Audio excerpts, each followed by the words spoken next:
think of it is if you set your paddle in the water, say your boat's moving and you're coming across a buoy that's right here, right? If you put your paddle in at that buoy, it should come out of that buoy. Oh, okay. You know, it shouldn't pass this way. Yeah. Right. That's one of the ways.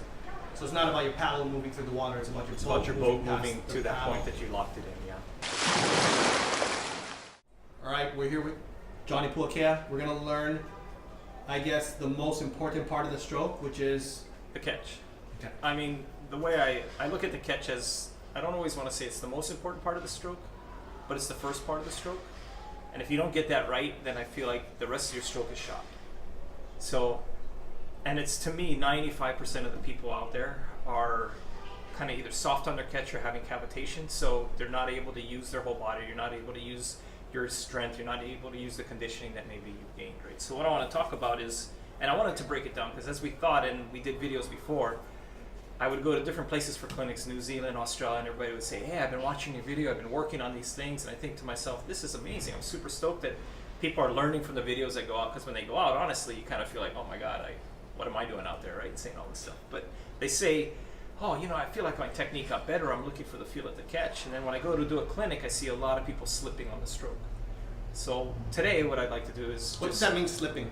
Slipping means you have cavitation or you have air. To me, slipping is more when you put the paddle in the water and the paddle's moving, but not the boat, right? So how does that look? Yeah. So if the paddle's going to slip, if you don't set your blade, you're going to come forward this way. You're going to put it in, but maybe it's not in all the way, and it's going to go through the water, and you hear that noise, right? So I do this right now. I can talk to you. It doesn't hurt. It doesn't bother me. It's easy for me to do.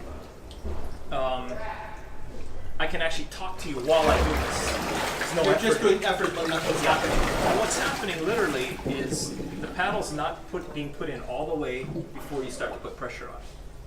And if it's not in all the way, it creates an air pocket in the back side of the blade, right? So if you're in all the way, now this is hard. Very hard to do. Oh. I can't talk to you when I do that, right? If I set this blade all the way in and try to pull it hard, that takes effort. And at the same time, you don't hear any noise. So, I think what most people do wrong is, I mean, as we're taught to paddle, everybody says reach, reach, reach. And I always kind of say reaching too far only looks good in a camera, right? This looks beautiful in a shot. But by the time most people go in the water, they come back to about here. And by the time, and as they're coming back here, they're now creating an air pocket. You hear that? Right, you hear that noise, and you'll literally see the water swirl from the back of the paddle and come around to the front. Right, so this happens. And now the paddle's easy, it's soft. It's slipping through the water. Okay. Right? I like to think it's like a mail slot. The paddle goes in through a mail slot, and you lock the blade. And right then, now you have pressure. The boat now has to move. Right? So for people, I think this is something that people need to practice over and over and over again to get it done right. And there's a couple ways to do it. You can think, on the catch you think one thing. You think arms are going to put the paddle in, not the body. Right? So this is your motion, and it's not with your body like this. Right? Because when you go like this, then you put weight on your foot, you bounce the boat. Just disconnect it here. And the one thing you really want to do is figure out where you can put your paddle in. If you're 6'6", it goes in up here. If you're 5'4", it goes in up here. Right? A really good gauge. Well, one of the ways you can do it is actually come to the exit position, which is right here. Keep the whole paddle in the water, and you got to remember that this is the whole paddle, not this.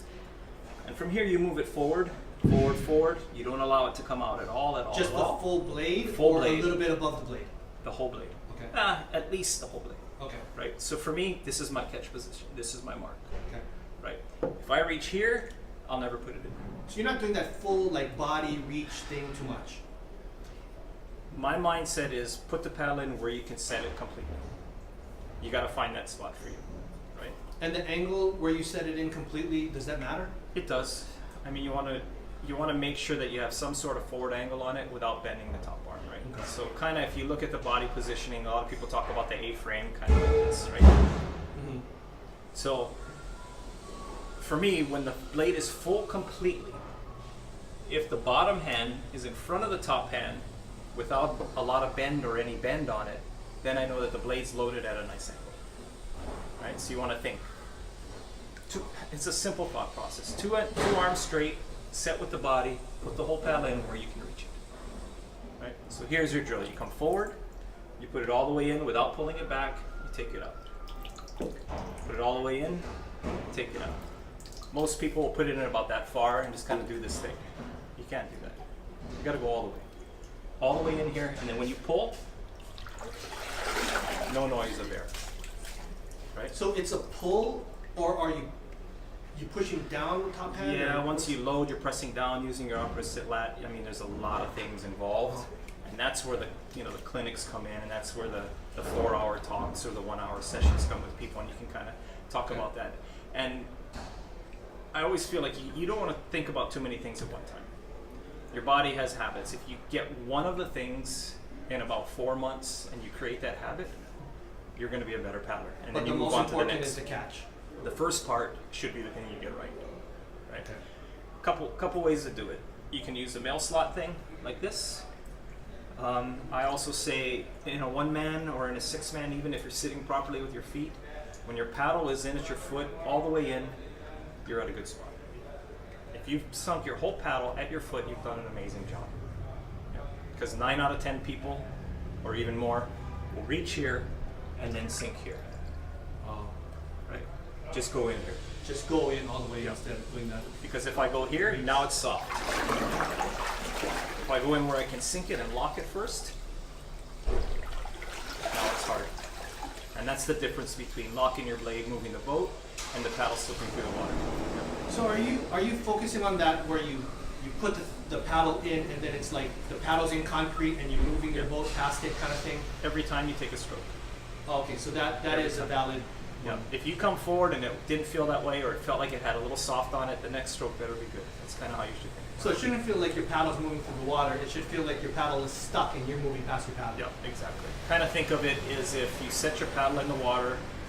Say your boat's moving and you're coming across a buoy that's right here, right? If you put your paddle in at that buoy, it should come out of that buoy. Oh, okay. It shouldn't pass this way. Yeah. Right, That's one of the ways. So it's not about your paddle moving through the water. It's about your It's boat about your boat past moving the to that paddle. point that you locked it in. Yeah. Absolutely. Okay, so how much do you reach over? How much do you not reach over with your body? Over or forward? Yeah, like forward. Because You know, you got that full reach kind of action. I just think of enough body movement forward to get my weight on the blade when it's in the water, Okay. and then arms to put it in, and then the pressure comes down with the body weight on it. Yeah. You want to make sure that you're pressing down and not forward, especially on the catch. A lot of people, what you want to watch for is, say you get in your 1-man or you get in the training tank if you have the accessibility to it, is when you come forward and you do this drill for the catch, most people will start to come back on that drill already, right? You kind of got to think, the whole paddle goes in like this, right? This is the catch here. Set the blade, it locks in, there's no noise at all, right? And the thing is about having your catch locked is when you set your blade, I can take this paddle and just kind of pull it with one arm pretty easily with cavitation, right? Right. If I set the whole thing in like this, it's almost impossible to move that thing. So now the boat's moving. So even though it feels like you're going slower, you're not. Your blade is going to be moving slower, but Yeah. your boat will be moving faster. Okay. Okay, so now we're at the side. So let's see how this thing is supposed to look from the side. So you're not reaching over like with your body that much, not like in all the pictures and of people and so on kind of thing. No, you don't want too much body movement because it rocks around the boat. Yeah. Okay. Yeah, you want just enough. I kind of feel like you lean forward just enough to get your body over the blade. Is kind of the thought. Because when you are setting that blade and locking it on the catch, you want to have your weight on top of that thing. And how much of the stroke is in your body and how much of it's in your legs, or your top half, your legs, your arms, what? I don't like. A lot of times we think we want to talk about mechanics. 5 degrees, this, that. Yeah. We used to teach, push the legs, then the hips, then the shoulders, then, you know what I mean? And we get caught up in this mechanical thing. If you just reach forward, set the blade, and lock it in the water, most of the time your body will do what it's supposed to do. Okay. Okay. Can you do a few and then talk through it as you're doing it? Well, yeah. Or the drill, or Well, anything else? I can do the. I think a really good drill is here. You know, you take a look, you watch your arms. Is my top arm pretty straight? I mean, for me, my habit is to bend the top arm a tiny bit. Okay. You never want to bend your top arm back to get your reach, because if you bend it back, you're giving it somewhere to go, and that's a bad motion. Right? Whatever you start with, you're going to finish with. If I'm out here like this, I have a lot of pressure and a lot of power coming from my land. Okay. Right? So from here, I think mail slot in, press, and I think the pressure. Okay. A nice solid pressure coming through the wall. Okay. Let's see like 3 more or something. Okay.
So this is solid, right?